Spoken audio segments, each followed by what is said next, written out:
Shannon Tweed and Gene Simmons first met at the Playboy Mansion in 1983. Their 2011 wedding wasn't about love, even though he had been with her for 28 years. It had to do with hiding a scandal that nearly brought his family to ruin. Conversations that were never intended to be public are revealed in recently uncovered video from their reality program. A plagiarism scandal involving his kid was discovered. Incidents concerning female employees are mentioned in 2025 legal documents. There are now repercussions for the man who allegedly had sex with 4,800 women that go well beyond his outrageous notoriety. At one point, Gene Simmons wasn't Gene Simmons. He was born in Haifa, Israel, on August 25, 1949, under the name Chaim Witz. Flora Klein, his mother, had just escaped from hell. She had only managed to escape the Nazi concentration camps after being born in Hungary in 1925. Yohil Witz, his father's parents too, fled Hungary and wed Flora in 1946. In 1947, shortly before the state was established, they relocated to Israel. Their past was filled with suffering, and that suffering subtly permeated everything that would happen as long as British forces continued to obstruct their path. Things worsened by 1955 when he was 6. His parents' lack of wealth was a major factor in the dissolution of their marriage. His father did not leave Israel. In Tat Carmel, his mother reared him by herself. To support them, she sewed buttons in factories almost every day. Sometimes their dinner consisted of just bread and milk. Chaim was attempting to assist at the age of 7. Along with a companion, he collected wild fruit and sold it by the side of the road. He understood the meaning of hardship. He used an army blanket to make his first winter clothing. He had no other option, but the cold didn't care. He frequently cried himself to sleep in an empty house because his mother worked till late at night. It didn't get any easier at school. He was teased by other children for being unusual. Some of the hatred his mother had fled carried into the classroom, even in post-war Israel. But he was also discovered by something else. American comic books such as Spider-Man and Superman became his haven. He made an effort, even though he wasn't yet able to read English. He spoke Turkish, Hungarian, and Hebrew by the time he was 7 years old. Additionally, he was now surreptitiously learning English, for the sole reason that he wished to comprehend the heroes in those comics. He found solace in those stories in a post-conflict environment where food was scarce and hope was elusive. Although his mother rarely discussed her experiences, the anguish was always present. Chaim began to perceive it more clearly by 1957.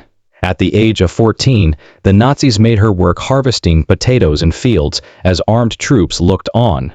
She moved between camps, wearing clothing with crosses on it, and watched as one relative at a time her entire world disappeared.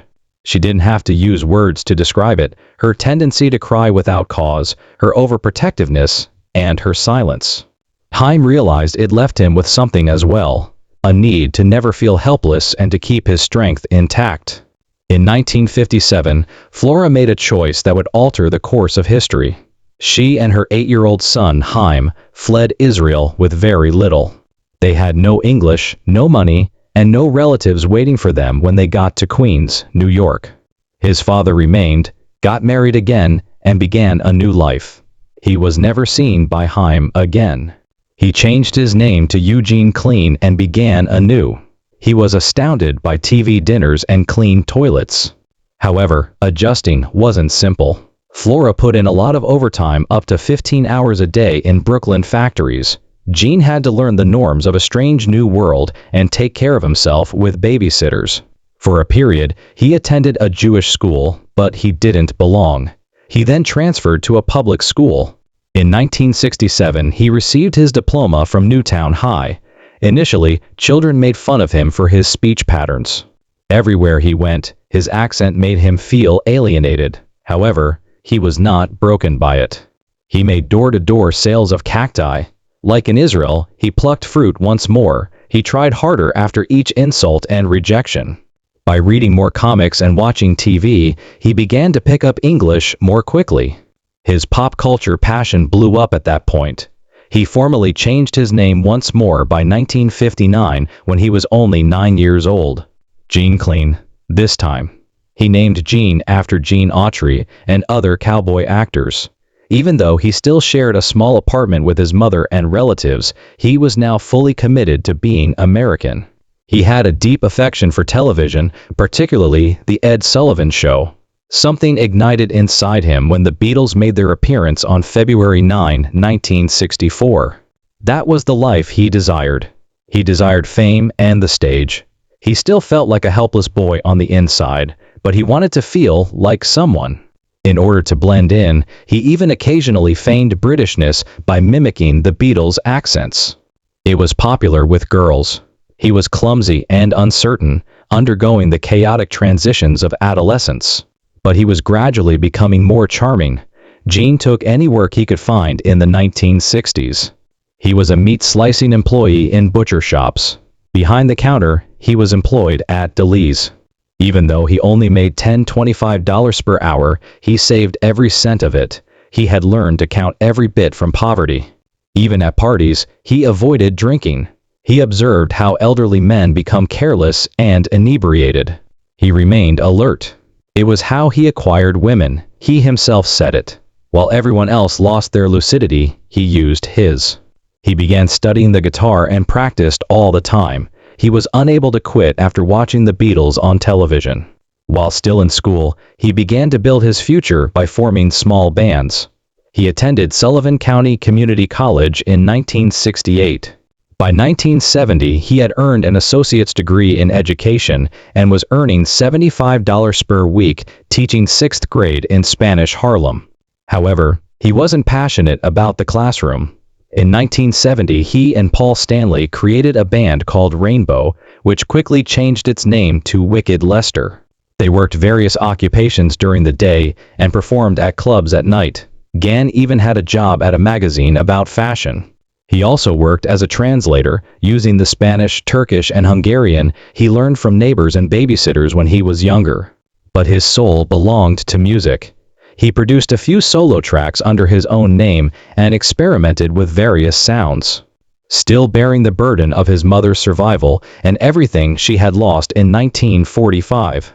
He continued to send money to her. Then came the part of his story that even his admirers found shocking. According to Gene Simmons, he lost his virginity in 1963 when he was about 14 years old. He was a little boy delivering newspapers. He called on the door of a customer one cold evening just before Christmas. She replied, in just a flimsy nightgown and weeping. She had been married. What came next? He went into much detail in his book. It wasn't the start of his sexual life. Gene Simmons joined Paul Stanley, Steve Coronel, Brooke Ostrander, and Tony Zarella in 1970. Wicked Lester is the name of the band they created. The sound, which originated from the erratic New York City music scene, was an odd blend of rock and folk. Jimi Hendrix had constructed Electric Lady Studios, where they produced a complete album by October 15, 1972. To make it happen, Epic Records had spent a lot of money. Don Ellis, their A&R director, however, detested it to the core. He put it on indefinite hold because he thought the sound was too jumbled and odd for radio. Gan was deeply hurt by that rejection. The project was dead before it had even started, despite the fact that he had put his everything into it. In a fit of rage, Gan and Paul shut down Wicked Lester completely, dismissed Steve Coronel, and briefly brought in Ron LeJac. However, it wasn't the end. In order to ensure that the old Wicked Lester tapes were never published, Gan and Paul paid $138,000 in 1977 to acquire them back after Kiss gained notoriety. The hard-edged image they were now creating was in danger of being ruined by the previous sound. However, songs like She and Love Her All I Can, which Kiss would later re-record without giving credit to the original lineup, were later discovered through bootlegs that slipped online. Something greater was born out of that band's failure. Gan and Paul finished Compromise in January 1973. Peter Criss, a seasoned drummer from bands like Lips and Chelsea, posted an ad in the Rolling Stone, which they discovered. He joined right away. A Village Voice ad then led them to Ace Frehley. The four of them came up with something completely different. This would not be your typical rock group. The show was going to be outrageous, full of fire, makeup, and imagination. They started Kiss, influenced by Alice Cooper's shock rock and the New York Dolls' glitzy aesthetic. January 30, 1973 was the date of their debut performance. At the Coventry, once known as the Popcorn Club, a tiny club in Queens. There were only 3 attendees, some of whom were the band's girlfriends. However, Gene breathed fire on stage for the first time that evening. It was an unforgettable sight. They gained popularity despite having no hit songs or MTV airplay. Instead of the radio, word got out through live performances and fan publications. They were performing as the main act at Anaheim Stadium in 1974 in just 18 months. According to Gene, folks simply couldn't get their makeup out of their heads because it was so unusual and memorable. It was uncooked, it was spreading, and it was strange. Gene invented the monster in 1973. He painted bat wings around his eyes and began spitting blood and breathing fire on stage, drawing inspiration from comic book villains like Black Bolt and horror movies like Black Sabbath. He had been taught the techniques by an expert. The band had no particular plan when they first began experimenting with cosmetics. Horror was what Gene went for. Peter drew cat-like whiskers on his face. Ace transformed into an extraterrestrial. They painted frantically while standing in front of mirrors, attempting to create something that had never been seen before. Only a dozen people attended their early performances. Crowds at the Coventry were between 10 and 15 and occasionally much smaller. However, those few people continued to speak. Children were spreading the message even before the internet. Gene reported that although it felt odd and sticky, it was effective. Frustration was transformed into curiosity by that makeup, fire, and blood. A radio hit wasn't necessary for them. All they had to do was be memorable. A man called Bill Aucoin witnessed Kiss perform at the Hotel Diplomat in August 1973. He vowed to secure them a record deal in 2 weeks since he had such faith in them. And he did. They signed with Neil Bogart's new label, Casablanca Records, by November Honest. Peter Criss literally fell off his platform heels with excitement at hearing the news. Producer Eddie Kramer assisted the band in recording their debut album in a short amount of time. The date of its publication was February 18, 1974.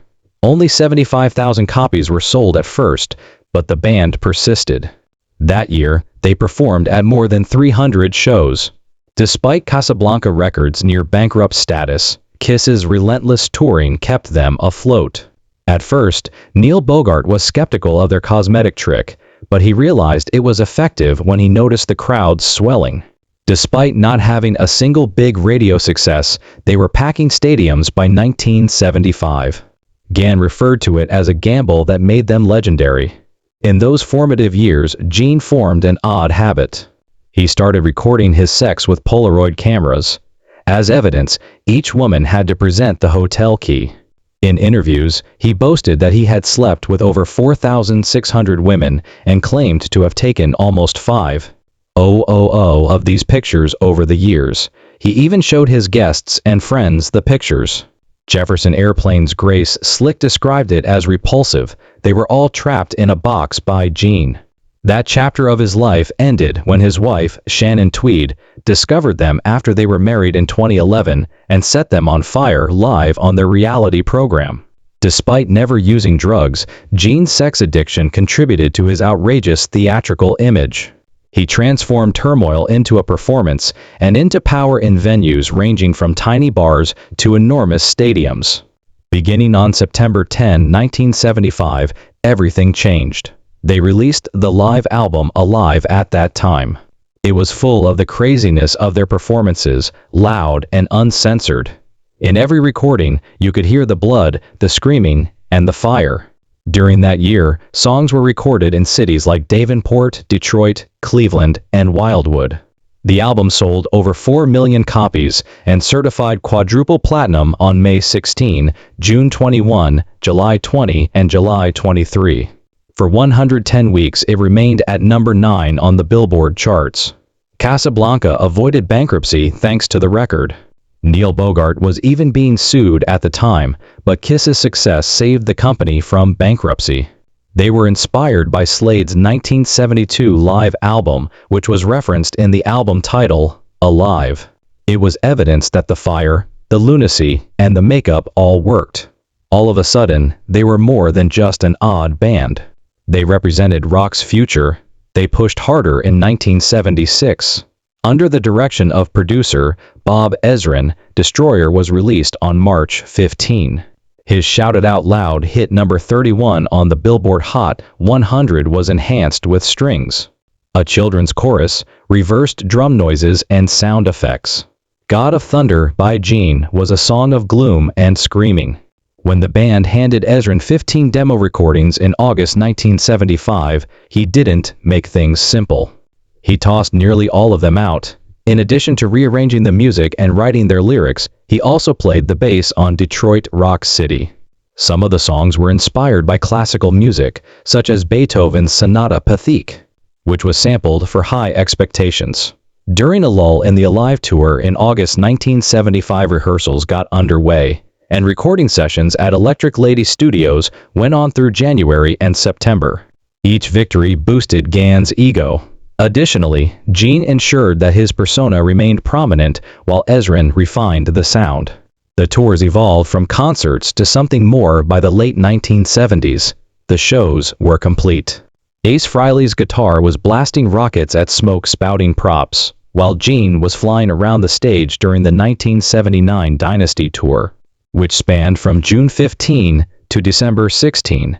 These stunning effects were produced by their technician, John Elder Robeson. Cracks were seen despite their 92 North American appearances. Certain locations, such as the postponed Pontiac Silverdome performances or the scaled-down Los Angeles performances, were too vacant.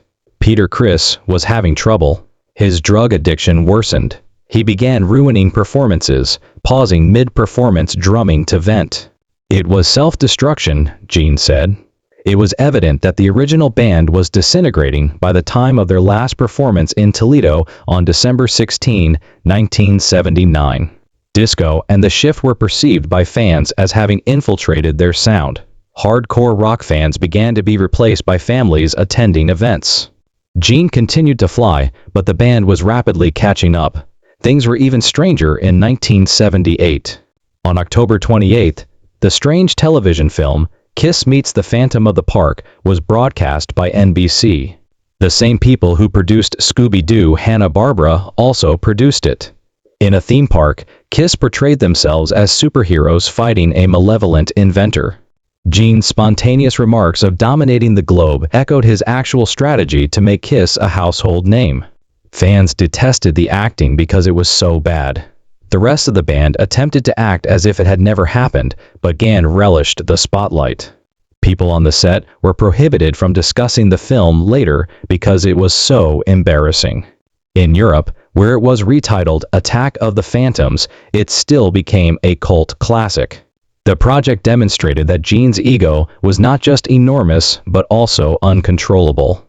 On September 18 of the same year, each of the 4 members issued a solo album. A few of Kiss's real group albums were outsold by Gene's record.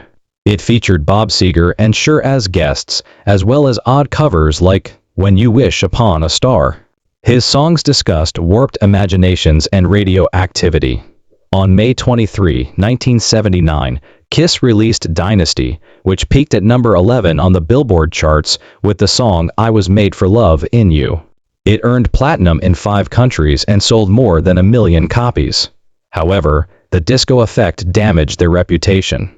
Ticket sales plummeted as rock fans left. Venues became smaller. The enchantment was wearing off. Before permanently leaving, Peter Criss only contributed drums to 1 tune. The Fissures were now splits. In September of 1983, Kiss took the unimaginable action. On MTV, they removed their makeup in real time. They finally showed their true faces after 10 years of secrecy. They also released Lick It Up, which sold over 1 million copies and went platinum. The sound was more forceful, raw, and heavier. Sales surged, fans returned, and the gamble paid off. It was a rebirth to Jean. Kiss made millions of dollars in merchandise by that time, with over 100 licensed products ranging from lunchboxes to action figurines. The business was growing, but the masks were gone. Gann left music to pursue a career in Hollywood in 1984. In Michael Keaton's science fiction thriller Runaway, he portrayed the antagonist Luther. Drawing from his demon persona, Gann was a crazy scientist who killed people using killer robots. He gave dramatic lines and perished at the hands of his own inventions. In the meantime, Peter Criss was kicked out of the band in 1980 due to his unmanageable addiction. Necessary amputation, Gann said. The Fox, a new drummer, was replaced by Eric Carr. Although the loss was terrible, it gave them a fresh start. The song Forever from Kiss's 1989 album, Hot in the Shade, peaked at number 8 on the Billboard Hot 100. It became their biggest hit during the years when they didn't wear makeup, selling over 500,000 copies. However, the tone was gentle and more romantic than defiant. Sales contradicted the confusion of the fans. Gene continued to pursue women in the background. The band's work was interrupted by his affairs. He was absent from sessions. He chose Hollywood instead of the rehearsals. Little Caesar was Eric Carr's final album before his death in 1991, but it featured his first solo voice. Everything was almost destroyed by Gene's diversions. Gene told the whole truth in Kiss and Makeup, his autobiography published in 2001. During his tenure in the band, he had slept with more than 4,800 women. One of the most outrageous tales originated in the late 70s. Between 1979 and 1980, he dated, sure, but he eventually fell in love with Diana Ross, her best friend. It began as a straightforward Christmas shopping excursion and developed into a major romantic triangle. They were never forgiven by Cher. You were blown away by the scandal. It became one of the most well-known betrayals in music history after appearing in People magazine. Although Gene maintained friendships with both women, the harm was irreversible. Then the greatest twist of all occurred. The original members of Kiss got back together in 1996. The cosmetics came back. Everywhere, the shows were sold out. They sold 1.2 million tickets, played 92 gigs and toured in 75 cities. $143 million was made by the tour. However, there was tension behind the scenes. Gann and Paul received almost $110,000 in earnings, while Frehley and Criss received flat fees of $80. Every concert. Then came lawsuits. Old scars came back. Both the issues and the success were genuine. They were dissolving once more even as they were setting records. Gene Simmons allowed cameras to follow him on his reality show, Gene Simmons' Family Jewels. From 2006 to 2012.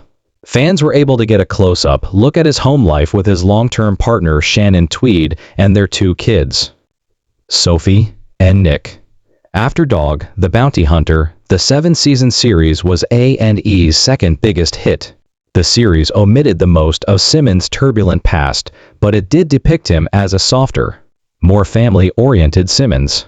A sex tape that showed him with another woman then came to light in 2008. Citing a breach of privacy, he filed a lawsuit. The biggest change, however, was when Gene married Shannon in 2011 after avoiding it for 28 years. The wedding garnered media attention.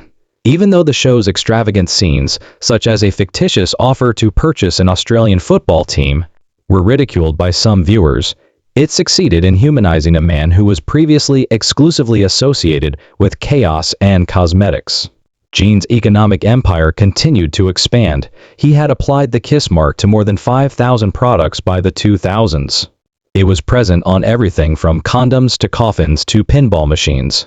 The brand was widely recognized. Over $1 billion was sold. However, he took a step too far in 2017. Gene claimed to have created the well-known devil horns hand motion in 1974 and attempted to trademark it. According to his affidavit, it was a stance akin to the American Sign Language sign for I love you, with the thumb out and the index and pinky fingers up. The reaction was immediate. Metalheads were incensed. He was informed by critics that the gesture had been used long before Kiss by artists like Ronnie James Dio and John Lennon. Gann abandoned the endeavor a few days later, but the stunt demonstrated the extent of his control-hungry nature. He was followed into other places by trouble. Victoria Jackson, a makeup artist for ESPN, sued Gene in 2010 after claiming that, while wearing a complete costume, he acted improperly during a 2009 SportsCenter appearance. She claimed he humped her and gave her a hug. Gene disputed it, claiming that was impossible due to his metal codpiece. In an attempt to clear his name, he even filed a countersuit. Although the matter was ultimately resolved, he encountered legal issues on other occasions. He was accused of grabbing a waitress at his Rock and Brews restaurant in 2016. In 2017, another woman said the same thing. By 2018, both cases had been quietly settled. These cases added up and suggested a dangerous pattern, even though he frequently rejected them as unfounded. In spite of everything, his wealth kept increasing. Gene Simmons had a net worth of about $400 million by 2015. Music wasn't the only source of that.